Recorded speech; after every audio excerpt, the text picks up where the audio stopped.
Ladies and gentlemen, we are back with another episode of the Rider Review brought to you by 13K Productions as the Riders fall to 6-11 after losing 26-19 to the 5-11 Calgary Stampeders.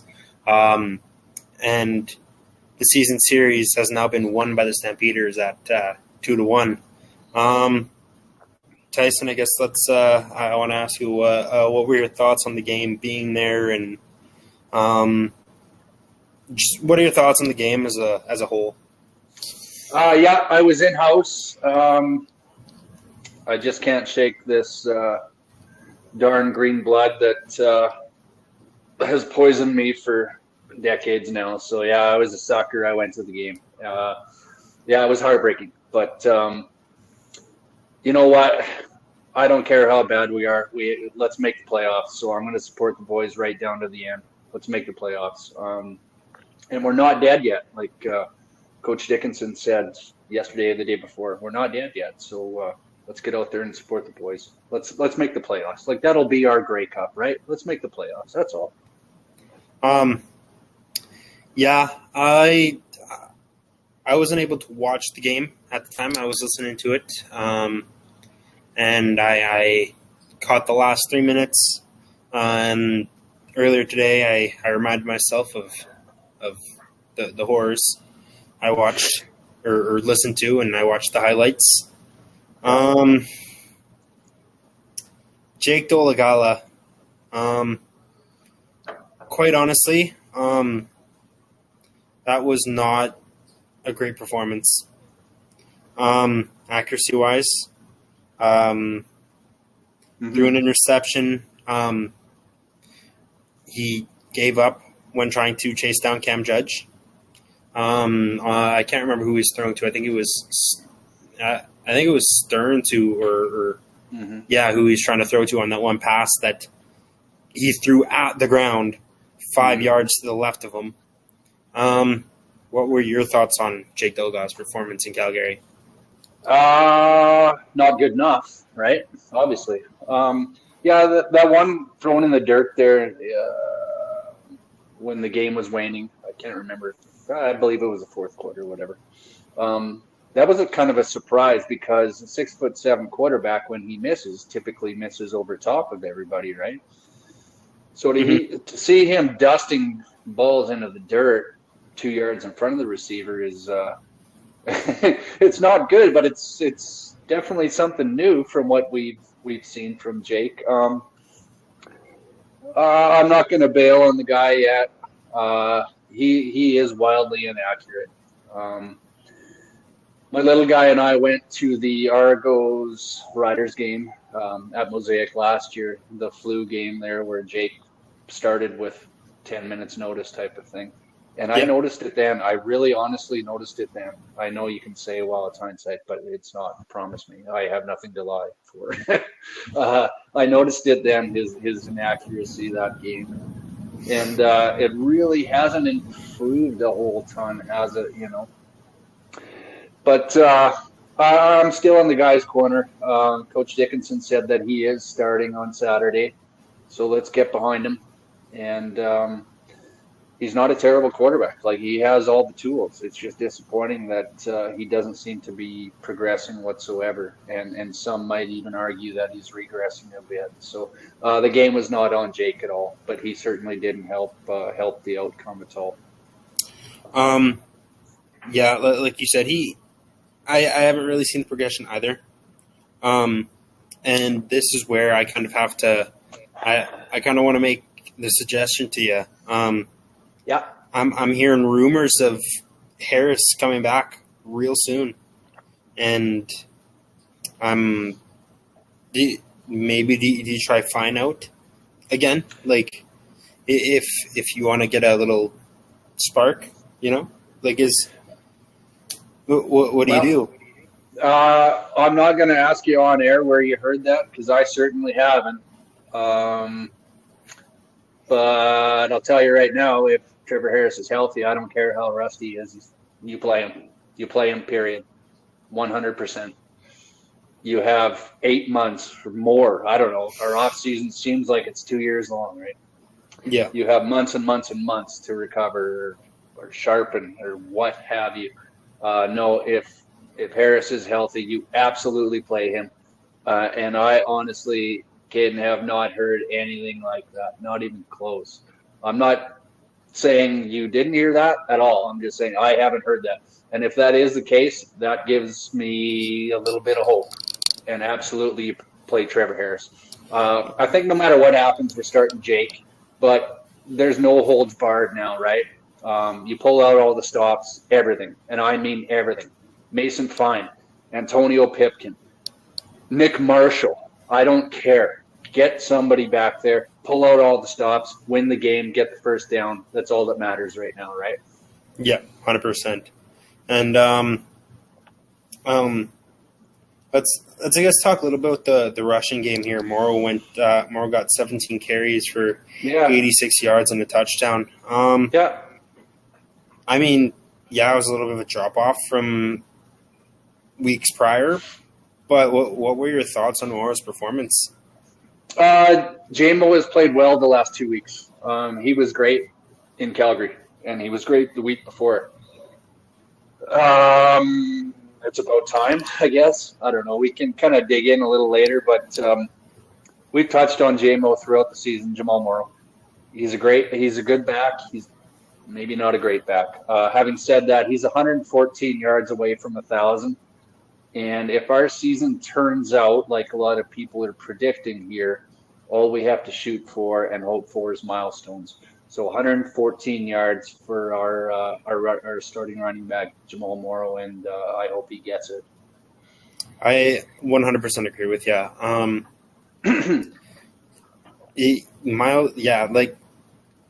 It's kind of depressing that you have to say, we're shooting for milestones, right? Like, I know.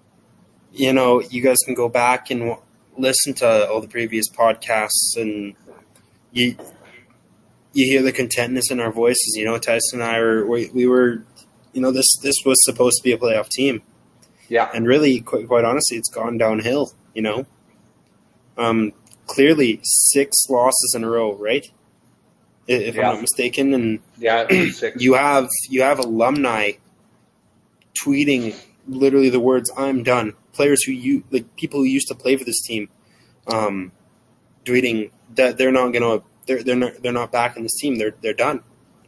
Like that. I think that honestly just speaks to the coaching, really, and the execution. But even though Dolagala didn't have a great game, one of our receivers in Sean Bain in his return to Calgary had a great game. Had nearly double the yards of Sam Emelis. As Bain went for 7 receptions, 103 yards. Thoughts on his performance? Our best receiver throughout the year. There's no question about that. Sean Bain and Sam Emelis are 100% coming back to our team next year. You can mark that down. You can put a stamp on it. Sean Bain has been great. He's been great throughout. Again, if we're searching for contentedness in mediocrity, I suppose, Sean Bain is only 23 yards away from 1,000, and that's the one I really hope he gets. He's such a great guy. Such a great guy in the media, such a great team guy. He's 23 yards away from 1,000. He's 15 catches, I believe, away from 100 on the season. Now, that's a stretch, but if he reaches 100 catches, that is a big, big one. That's bigger than 1,000 yards. But Sean Bain is outstanding. He's 100% coming back as a starting wide receiver. Sam Emelis has been great. He's a young guy. He's a second-year Canadian. He's blown the doors off all my expectations. We've talked about that in many podcasts, that I was somewhat disappointed that he was chosen over Noah Zare, the Saskatchewan O-lineman. But Emelis has proved to be worth his weight times 2. I'm really happy for both of them guys. And Tevin Jones, I'm not convinced he's going to be back, to be honest. I'd kind of be surprised if he was back. Not that he's a bad receiver, but he drops a lot of balls. Having said that, he's 118 yards away from 1,000 too. So that's pretty neat. In theory, we could have 3 receivers on our roster reach 1,000 yards in the same game, which would be pretty special. But who gives a crap about that? Let's make the playoffs. I don't care. Playoffs is the number one priority here. And I mean, to your point, I guess here, Sean Bain and Sam Emilus, yeah, they're going to be back. I just want to point out that both of those receivers, right, came into this season. They weren't known as stars, right? They weren't known as number 1 and number 2 receivers in the league. Nope. Right? Nope. Their names were nowhere near the top. Bain, I think, was the 3rd receiver in Calgary, if I'm not mistaken, right? Yeah. He was not necessarily a starter. He was more of a rotation guy, and we've bagged on Jo, deservedly so. Goodness knows he deserves it. But good on him for bringing in Sean Bain. Basically plucked him off the Calgary starting run. He's dressed, but he wasn't playing a ton. So good on Jo, because Sean Bain has been outstanding for us. And I think when Bain is due for a new contract, I think he's earned himself quite a pretty penny if he can keep this up. But yeah. I don't know if he has another year under contract with the Riders. But I would have to assume, Caden, that we brought him in on a 1 year. That's typically how it works when you bring in a guy from another team like that. I would assume he's on a 1 year, but it doesn't matter. He's coming back, and he's going to be a featured receiver next year, if not the featured receiver. Let's move over here to the defense. Quite honestly, I don't think there's much things that are bad to say about the defense. The defense wasn't horrible. They did what they could with what they were given by the offense. I guess one notable player I can point out here is Pete Robertson had 3 tackles and a sack. What were your thoughts on his game? Pete played good. We kind of called him out, or I did, the last podcast. It was about time he stepped up. Yeah, Pete had a great game. The defense as a whole had an excellent first half, and mediocre second half, and kind of a terrible late third quarter and fourth quarter. We can't really blame the defense too much on that loss, as it were. We both played football, albeit high school. We're not professing to be experts here, but 6 turnovers versus 0. There's your game. I don't care what league it is. I don't care if it's NFL, CFL, indoor football league, fan-controlled football league. I don't give a hoot. 6 turnovers versus 0. If that's what the stat was, I believe it was. That's your game. You're not going to win a game with 6 turnovers. Period. And I'm pretty sure Calgary came into this game being the team that has forced the least turnovers in the CFL, if I'm not mistaken. And most of those turnovers happen to be, or I'm not going to say most because I don't know the exact stat, but a lot of those turnovers happen to be at the hands of Super Mario. Well, he turned 1 over, right? Yeah, I think it was 1 or 2, right? Something. Yeah, I think because he fumbled. Super Mario just didn't look like Super Mario. Yeah, I just rewatched the highlights here. He fumbled once, and it was pretty early on. I believe it might have been late in the second half. Late in the second quarter there. That was where and I won't take credit for this, but that was where my Rider radar went off. That feeling in the pit of your stomach where, oh boy, things are going to go wrong here because we are who we are. And that fumble was my Rider radar moment there. You can't blame the guy. He's won games for us. He has literally won games for us. So I'm not going to blame him. There's 100 different scenarios that could have gone on in that game downstream of that fumble.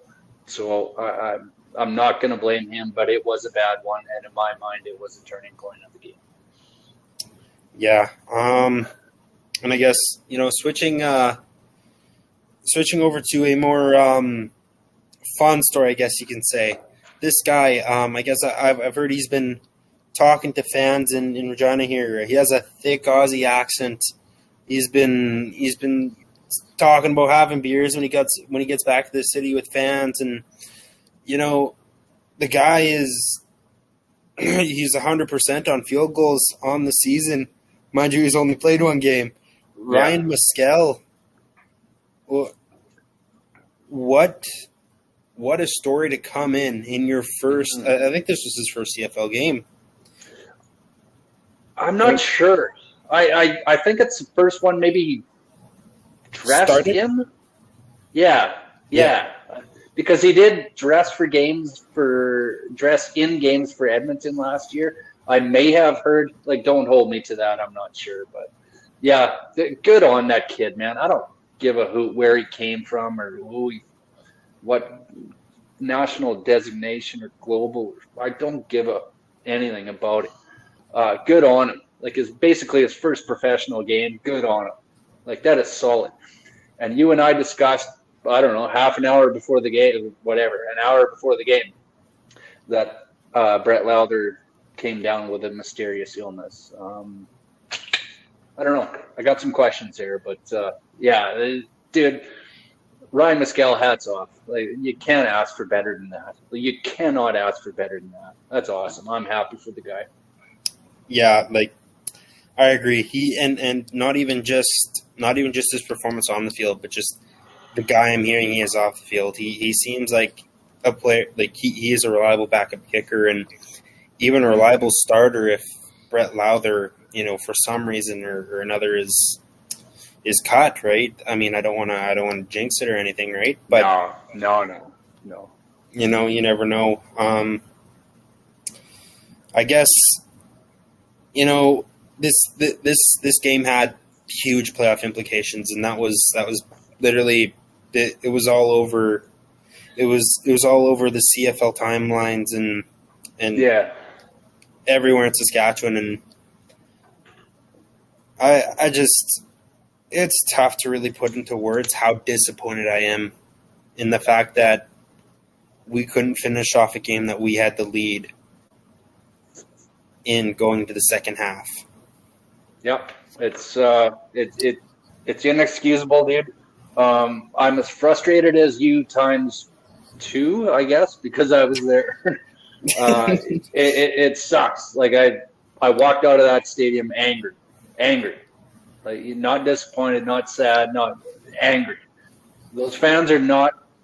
I shouldn't say. Those fans are not the most welcoming there, which is ironic because without us Rider Nation fans there, they might have had 11,000, 12,000 without us there. Fact. That's a fact, dude. I was there. I saw it. So I don't like losing in that stadium. Having said that, we're still in it. We both have Calgary and Saskatchewan Roughriders still have a magic number of 2, respectively. Calgary plays BC on Friday night. If Calgary wins that game, which I don't think they will, although Vernon Adams is nicked up. If Calgary wins that game, then we have a must-win. And I mean must-win, not a euphemism. It's a must-win against Toronto then on Saturday at home at Mosaic. So I encourage everyone to get out there regardless. Us boycotting the stadium and boycotting tickets and stuff, I understand the anger and frustration. Trust me. If anybody does, it's me, listeners. Trust me. That doesn't help us get into the playoffs if you boycott the stadium and don't go to the game. It doesn't help us. I'm sorry. It just doesn't. So we're still alive. Calgary has 2 extremely tough tests up ahead against BC at home and Winnipeg. I'm not sure who they're playing. But the Bombers and the Lions, they have to play, right? So there's a great degree of possibility that that they could lose those 2 games, right? Mm-hmm. But we will definitely have our destiny laid out for us on Friday night in British Columbia. And boy, oh boy, I'm not a Lions fan, like I said last podcast, but Go Lions! If I could give them money or prayers or whatever, please win. Please win. Shout out to the BC fans. Let's go. Yeah, I have family over there in BC, so I'm hoping they're cheering loud for the Lions there. Let's talk a little bit about I think one of the most concerning comments ever made by a coach. It is week 17, all right, and we have played 1 game less than a full season. Mm-hmm. And Craig Dickenson states that this team does not know who they are. That was bad. Yeah. That was, the media picks apart and just takes things out of context. And God love them, 3 Down Nation. I enjoy their stuff. It's awesome. It's great. Mm-hmm. We need more people talking, and whatever it takes to get more people talking about CFL, I'm all in, dude. I'm all in. But you have to understand that website in particular, and podcast and yada yada,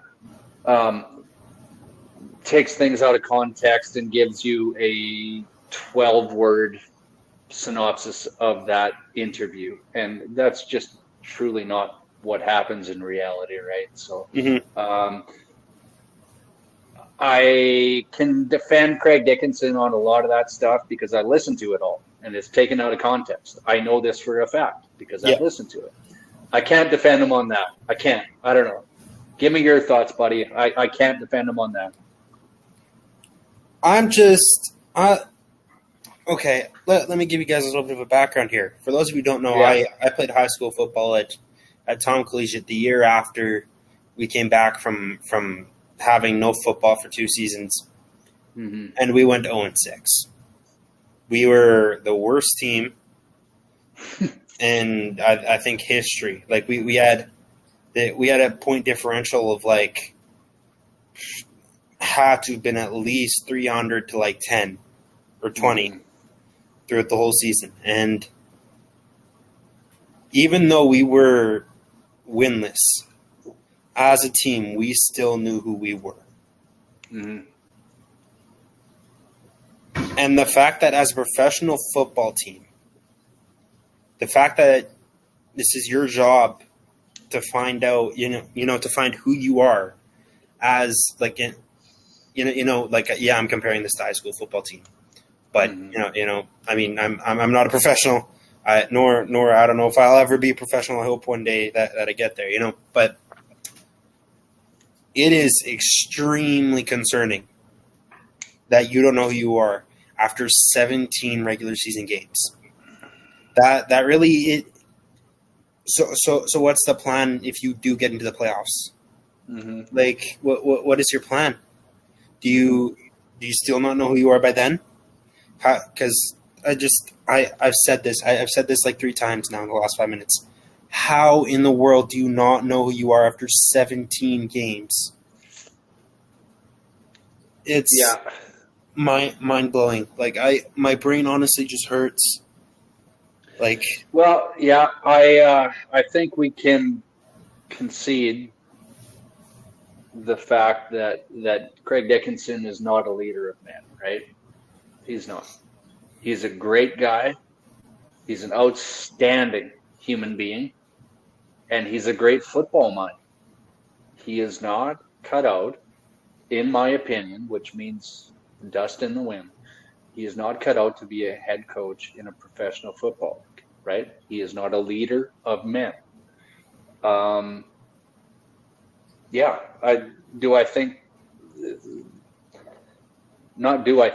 think people are, media fans, maybe a little bit too harsh on him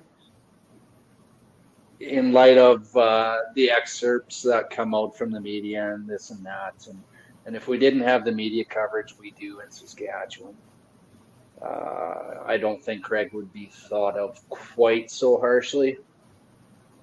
Having said that, he's done his best. He's like I said, he's a great human being. His time is done, and let's kind of hope it doesn't stop at Craig, because he is not.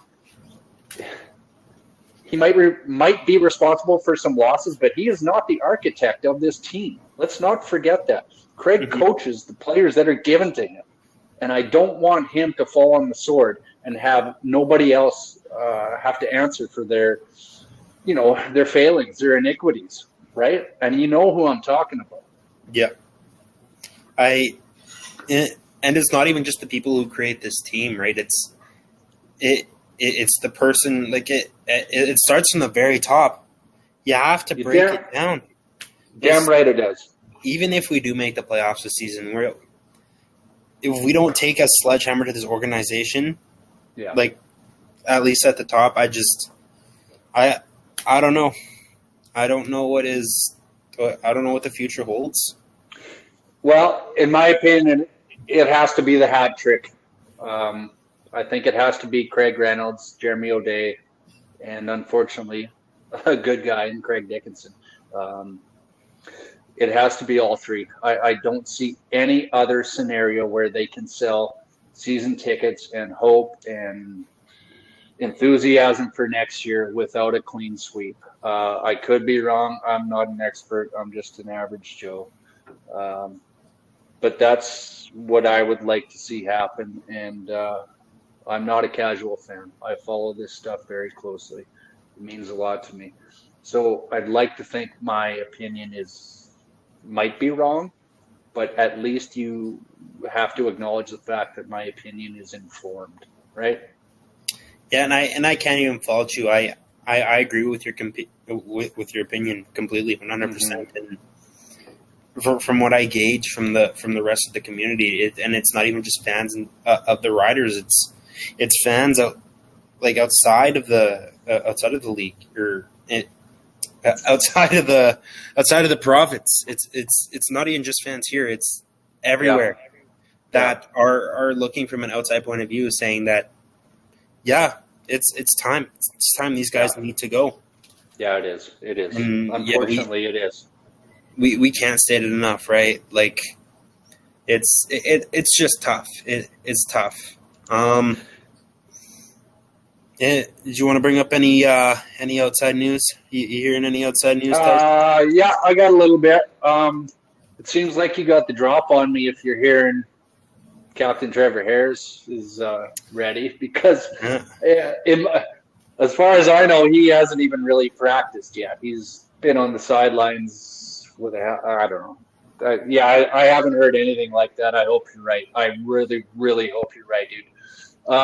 No, I don't have too much stuff that involves the Riders, I guess. Tommy Lee Lewis, the kick returner and wide receiver, field side wide receiver for the Stamps, was suspended by the team early this morning. I don't care why, but he's out, so that's a good thing for the BC Lions. Therefore, a good thing for Rider Nation. I haven't watched their practice reports yet. I might actually, after we get offline here, and see if Reggie Bagleton has practiced for them. And what's running back Dietrich Mills? We'll see if he's practiced yet. I know it's only Tuesday, but their game is on Friday, so we got to start watching that practice report out of Calgary. The Riders added a wide receiver. Okay, you want straight goods, you want really, really fresh stuff, you come here. The Riders added wide receiver Jake Parker. He's out of Howard Payne. I believe that's a Div 2 school. I haven't looked it up. Down in the States. That's not even on the Riders webpage yet, and we're telling you that right now. Yeah. So, hey, Tyson, you gave me credit earlier in the season for finding out some new stuff. I got to give you credit here, man. Yeah, dude. Come here, everybody. Come here for your Riders news, man. We're the best seriously. for it. Seriously, we are. I watch the stuff really close. It means a lot to me. I know it's a game, but those of us that have played the game know it's more than a game. So I watch it pretty close. It means a lot. So yeah, we are added a wide receiver. The Elks released a linebacker that started They started most of the season, I guess, or 6 or 8 games anyway. In Mark McLaurin. So that's kind of an intriguing cut. Yeah, I don't know. Jonesy doesn't usually cut guys that are still valuable to the league. So I don't know. It might be nothing, but it's something that come down the wire today. So that's pretty neat. And no, man, I don't have too much apart from that. To the fans, like I said before, I'm not blaming you. I'm in your shoes. Trust me. I totally understand. I get it. I'm right where you are. Don't boycott the game. Don't boycott the Riders. It ain't going to matter. It's not going to help us make the playoffs if you stay away from the game and don't buy tickets to this last home game. It won't. If you want to do that next year, I'm all for it. I totally understand, and I'm in your corner. But staying away from this game when we might possibly need a win to get into the friggin' playoffs won't help us. So please go to the game. That's it. That's all. God bless. I love you all. Thank you guys so much. Make sure you like, subscribe, comment. Let us know any guests you guys want on.